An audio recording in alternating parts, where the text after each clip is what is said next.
Well, we're almost done with Where the Mountain Meets the Moon. I have a feeling that we'll get it done in the next two episodes, maybe even one, who knows. So let's go. Remember the last time we read that Minli found out that Afu and Dafu knew how to get to Never-Ending Mountain only a day's walk away. So here comes the next morning. The next morning, Da-Afu shook Minli awake. "Wake up, sleepyhead," Dafu said, pulling her up. "Come on, we want to show you something." "Yes," Afu said, "hurry." Minli followed them out of the house and through the streets. It was almost as if they were in a parade, for all the family were coming out of their homes and following. Minli hadn't realized Da-Afu's family was so large. There were aunts and uncles, cousins. The home behind the red gate doors was really a village of relatives. As Minli ran around through the open doors, she stopped and grinned because there, waiting out on the stone ground, was the dragon. He was strong and smiling, sitting straight and alert. There was no daze in his eyes and no foul blackness on his body. In fact, except for 4 pale raised scars on his arm, he looked exactly as he did before they met the green tiger. "You're okay," Minli said as she hugged him. Can you imagine hugging a tiger, or a lion? Whatever that is, hugging a dragon. "Of course," Dragon said to her, grinning with happiness. "I told you that dragons heal quickly." "Yes, they do," Agong said from beside her. After the poison left him, his wounds healed almost immediately. Minli was so happy to see the dragon that she didn't notice that most of Da'afu's family were surrounding them in awe. "A dragon," she heard one small boy whisper. "A real one." "We told you so," Da'afu murmured to their cousins. "See?" "Unfortunately, friend dragon," Agong said loudly so that all could hear, "you are too large for us to show you proper hospitality inside our home." "That's okay. We should leave soon anyway," Minli said, and she turned to Da'afu. "If you will still show us the way to Never-Ending Mountain, that would be wonderful." "Of course," they grinned, and Amma said, "Yes, you should leave as soon as you can. The sooner you leave, the sooner you can return to your parents. That would be for the best." Agong nodded when he heard Amma's words. "Breakfast then," he said, "and then we will see our new friends off." So even though the rocky land was cold and windy, the family brought their breakfasts of warm rice porridge out to eat. No one wanted to miss a moment of looking at a real dragon.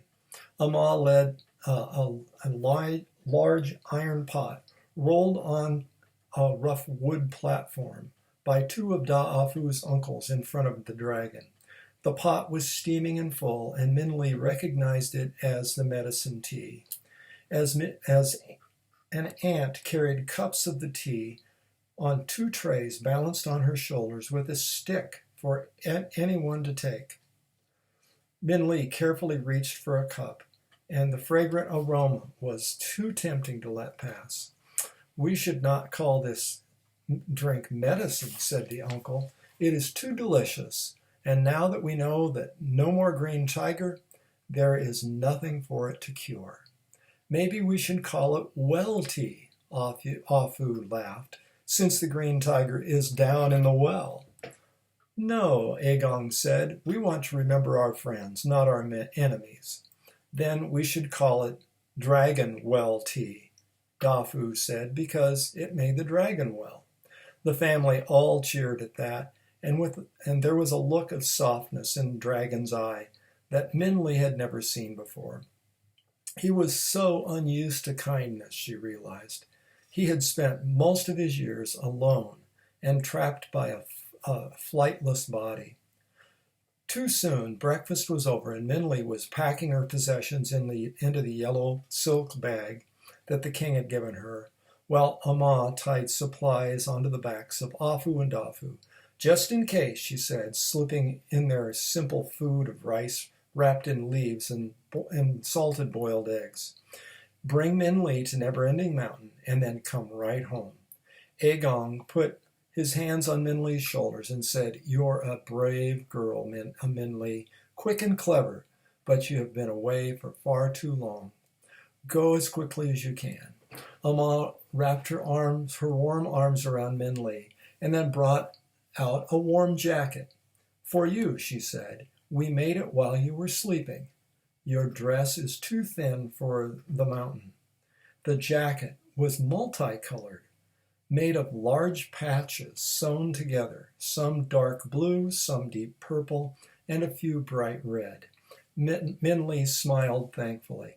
Already the cold wind was chilling her, but she was hesitant to ask these people for anything since they had already given her so much. And as she put it on, she marveled at its warmth. The fabric looked like plain cotton, but she felt as warm as if it had been thick fur. "Let's go then," Da'afu said. The boy swung his arm up in amazement, and it was only then that Min Li noticed a large gash missing from his sleeve. She looked at the sleeve of her own new coat and the bright red patch that made it, and she gasped. "Goodbye," Da'afu's family waved. And as they waved, Min Li saw that each of them had missing material in their sleeves. Her goodbyes froze in her throat as she realized that her warm coat was made of pieces cut from the family's own clothing. "Come on," Afu said, her white hand slipping from her notched sleeve to pull at Min Li. "Hurry up." "Yes," Dragon said, "we should go so the twins can return to their village as soon as possible." And Min Li nodded. And as she waved a grateful goodbye to the village, a sea of ruined sleeves fluttered back at her. The ruined sleeves, my gosh. Isn't that a wonderful act of kindness? And this group of people in this village, the village of Moon Rain, it does seem a bit odd. Have you heard of a group that got along so well, that was so happy with themselves, happy with life? Again, we might have a connection here. Let's go on to chapter 38. As Min Li and Dragon followed Da'afu up the harsh landscape, the wind blew wildly. But traveling was not difficult. Dragon carried them over any large cracks or openings, and Min Li had forgotten how enjoyable it was to travel with him. And Da'afu, laughing with pure delight as they rode Dragon, looked like two ripe hawthorn berries. Their merriment and brilliant red color of their clothes and of Dragon himself seemed to warm the cold landscape. It was only when Min Li's hands poked out of her sleeves into the icy air that she realized how cold it really was. "It's not much further," Afu said to them after they had walked some distance. "We should be able to see Never-Ending Mountain soon." "You've never seen the Old Man of the Moon, though?" Min Li asked. "Has anyone?" "Oh, you've never seen... pardon me." Da'afu shook their heads. "No one has ever seen him," Da'afu said. "No one in the history of our family or our village. Though we do know he is the one who moved our ancestors here," Afu said.